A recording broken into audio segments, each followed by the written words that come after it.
It was a beautiful, calm day.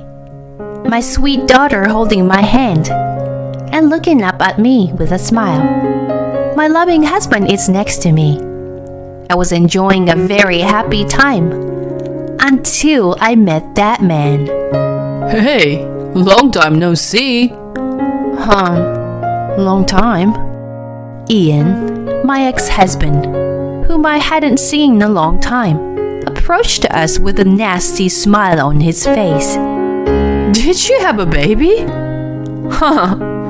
An old woman like you? I wouldn't be a mother if I were your age. It's none of your business. Leave me alone. I tried to walk away and move on, but my ex-husband stood in front of me. He kept talking, his eyes licking me from head to toe. And then, as if he couldn't take it anymore, he started to laugh. You are old. You know that? How disgusting. Hey, you're her new husband?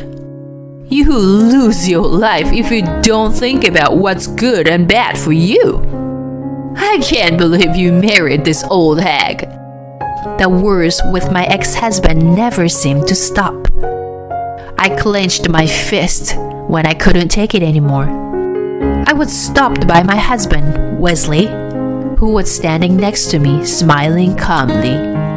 Ian, am I right? Thank you very much for sharing your thoughts with us. I learned a lot, and you were absolutely right. My name is Quinn. I met and married my ex-husband Ian at the company I was working for at the time. Ian was a section manager, and he was my subordinate. After we got married, I wanted to have children right away. However, I could not have a child at the age of 34. So, I decided to have an infertility treatment. After a long period of time, I was 38 years old when I finally got pregnant. I was really happy when I found out that I was going to be a mother. It was my first pregnancy, and I will give birth at an advantaged age. In addition, I had to work and raise a child at the same time. I had no end of worries. But more than that, the joy and happiness of having the child I have dreamed of for so long in my belly was greater. I was filled with anticipation that I was going to make a happy family with my child and Ian. But Ian was not so sure. Fertility treatment is expensive. I spent most of my pre-marriage savings on treatment. On top of that, the side effects tended to make me physically ill. It became difficult for me to do the same amount of work as before I got married. So I decided to change my job.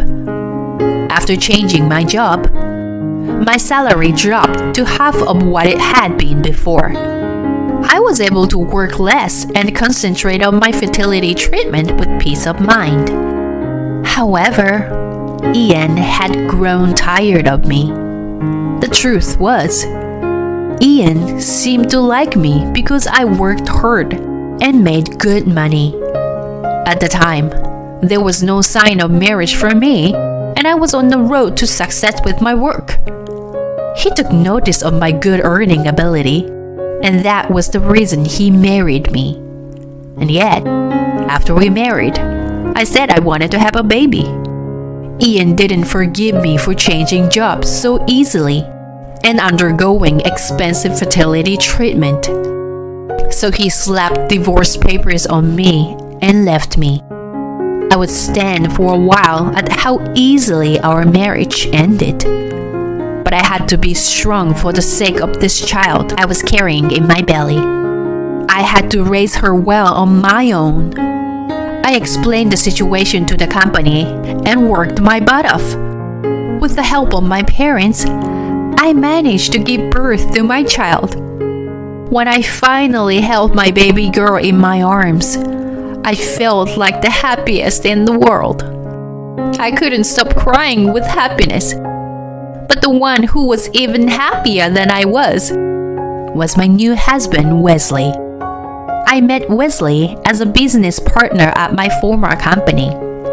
At that time, we had a good relationship as business partners. He was very disappointed when I resigned. After a while, we met again as business partners at my current company. He knew about my situation and was very kind and concerned about me. Wesley and I had always thought well of each other. It didn't take long for us to become close in our private life as well. Before the birth of my child, I remarried Wesley. And for the next few years, I was very happy. Wesley loved my daughter Ruby very much, even though she was not his own child. He takes care of Ruby to the point of overprotectiveness. After giving birth, when I became ill, he told me not to push myself too hard. He took care of the housework and Ruby almost by himself. I knew Wesley truly cared about me and Ruby. One day, we went for a walk in the park nearby. The weather was nice and Ruby fell asleep right after we got to the park. Then I saw a familiar figure walking ahead of me. I quickly took Wesley by the arm and tried to go the other way. But it was too late. The person who seemed to have noticed me looked at Wesley and Ruby with a surprised expression on his face. He then approached us with a smirk and a nasty smile on his face. Long time no see. Ian, long time. Did you have a baby? Yeah. You got a problem with that? No. I'm just wondering, how could an old woman like you be a mother, you know? It's none of your business. Leave us alone.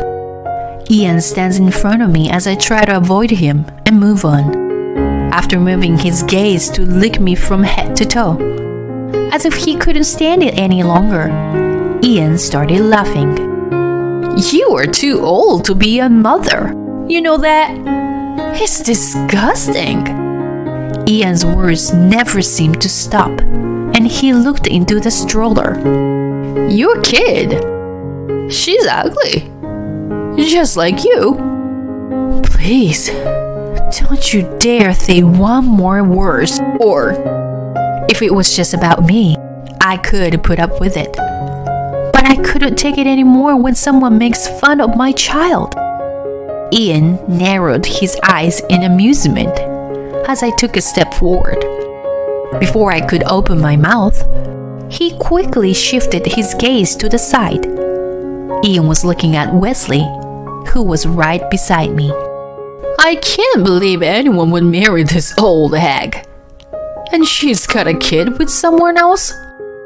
Really? Stop it! It's got nothing to do with you. Well, Quinn, you made a lot of money. That's all you were ever worth. Without money, there's no reason you want to be with Quinn, you know? My ex-husband is approaching Wesley and is smiling like a devil. In this world, everything is about profit and loss, brother. Fools who can't think in terms of profit and loss would not survive. Just like Quinn here. Quit her job to have a child. Those who don't understand profit and loss will just fail. You'd better watch out too, Mr. New Husband. Maybe you were the kind of person who doesn't understand profit and loss when you married Quinn. Ian's loud laughter echoes in the peaceful park. He made fun of not only me, but also my child and Wesley. I couldn't stand it anymore, and I clenched my fist and was about to approach my ex-husband. Then Wesley, who had been silently watching over the situation, restrained me. Quinn, wait. Calm down. Wesley, I can't stay silent after being told something like that. I understand how you feel, but violence is not acceptable. Wesley smiled at me, and and I lowered my fist. Quinn? Do you know this gentleman? He used to be one of my subordinates at the company I worked for. I didn't dare tell him that he was my ex-husband. I don't even want to say that I once married this horrible person. Wesley already seemed to know that Ian was my ex-husband without me having to tell him. He smiled deeply and nodded in understanding. So it was you. Quinn, take care of Ruby for me, okay? Wesley said so and handed the stroller to me. And then Wesley stepped forward to protect us from my ex-husband. He looked straight at Ian with a soft smile on his face as usual. Ian, am I right? Thank you very much for sharing your thoughts with us. It is true the profit and loss are very important, not only financially, but also in terms of the people involved. Sometimes it's better to think in terms of profit and loss. What you said is very reasonable and important. Well, you're not as stupid as I thought you were. Then you shouldn't be with Quinn. You know better. My ex-husband glanced at me. He was grinning more than ever. He put his hands around Wesley's in a friendly manner, as if he thought Wesley was on his side. Wesley continues his words while brushed Ian's hands away. You know, my father owns a business. And in business, it is very important to calculate profit and loss. That's why I'll talk to my father about what you said today, Ian. Is your father a present? If you want, I can talk to him directly. Ian's eyes lit up. It's obvious he's trying to take advantage of it. He still likes money and titles. How could he act so differently with someone he just made fun of? I was beyond amazed. I know you're probably busy, Ian, so I'll let my father know. I'm sure my father will be in touch with you soon. Well then, I'll leave you alone for today. With that, Wesley took Ruby and me and started to walk away. As we passed each other, Ian looked down at me. I felt a little pity for Ian. Wesley's idea of telling his father was not as good as Ian imagined it would be. I rather admire his naiveness to take it all as a good thing. I am sure my ex-husband will be called out of his office soon. Ian, who took Wesley's words as meaning what he said, didn't notice anything. Wesley's father is the president of a company that is an important business partner of the company Ian works for. Wesley was out of his father's company because he was now gaining experience as a working adult at another company. That's probably why Ian didn't know about Wesley. I also learned about Wesley just before we got married. Wesley's parents have been really good to me. When they found out that I was pregnant with my ex-husband's child, they didn't say anything to reject me. They supported me when I was struggling to take care of my first child. Ruby is very attached to my parents-in-law, and it's so lovely to see them all playing together. If my father-in-law had heard what my ex-husband said today, he would be in a big trouble. Ian actually went to work the next day and was called out by his furious boss. The president of the important business partner complained to him by name. This president was, of course, my father-in-law. My father-in-law, who knew the circumstances of our divorce, was furious. He made a phone call to Ian's boss and told him about his bad attitude and how important it was to educate his employees. My son told me that he was told by one of your employees about the importance of profit and loss. You should think carefully about how much profit or loss you could make by one person's mistake. When Ian's boss asked him what was going on, he finally understood the situation and called me. Hello? Quinn, I'm sorry. What is it now? An apology? I was taken aback by the apology I heard before I answered. I knew he would call me sooner or later, but I didn't expect it to be so soon. He must have been in a great hurry, because he kept apologizing over and over again. I'm really sorry. Please, forgive me. Forgive? After you made fun of us like that? I thought to myself. What's wrong? Did you hear from my father-in-law? I heard him choking on my sarcasm on the other side of the phone. I guess he's got your kind advice, you know? I'm really sorry. I apologize. I'd like you to let me apologize to your current husband and the president in person. Did your boss tell you to apologize?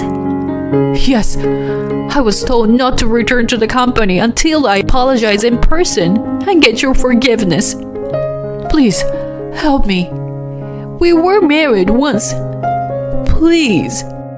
Quit it. You've only seen me as someone who earns good money, right? You're getting carried away now. And you told me it was all about profit and loss.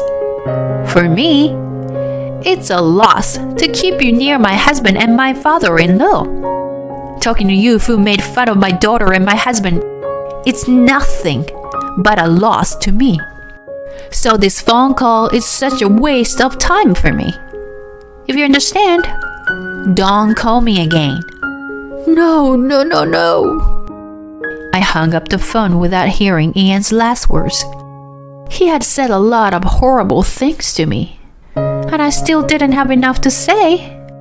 But at least I feel a little better. My ex-husband must be panicking right now. After a while, bad reputation spread throughout the industry. To begin with, my ex-husband had always had a tendency to look down on others and was not a man with a good reputation. When we worked together, I often had to clean up his mess. But after I quit my job, there was no one to cover up his mess. Frustration with Ian gradually built up both inside and outside the company. And then this happened. Apparently, Ian's boss was mad at him because my father-in-law's company was one of their biggest clients. In the end, Ian quit his job because he couldn't stay at the company. He is having a hard time finding a new job. I received a long email from Ian asking me to introduce him to a new job. In one of the emails, he wrote something like, "I know I said some terrible things, but I really love you, Quinn." How disgusting. Rumor has it that after he divorced me, he started dating a very young woman. But Ian had lost his job and could not seem to find another job. So she left him. You get what you deserve. He kept sending me emails saying, "I want you to help me because it's your fault that I'm in this pitiful situation." Or, "You should help me because I still love you." Well, it's a very definition of karmic retribution. I've been ignoring all the emails, but the frequency of them has been increasing lately, so I'm thinking of blocking them. I'm still living happily with my loving husband Wesley and my daughter Ruby. Recently, Ruby had started to talk, and I can't take my eyes off of her. Ruby is growing up so fast. I, Wesley, and my in-laws are very much in love with her. I would like to keep this family happy forever.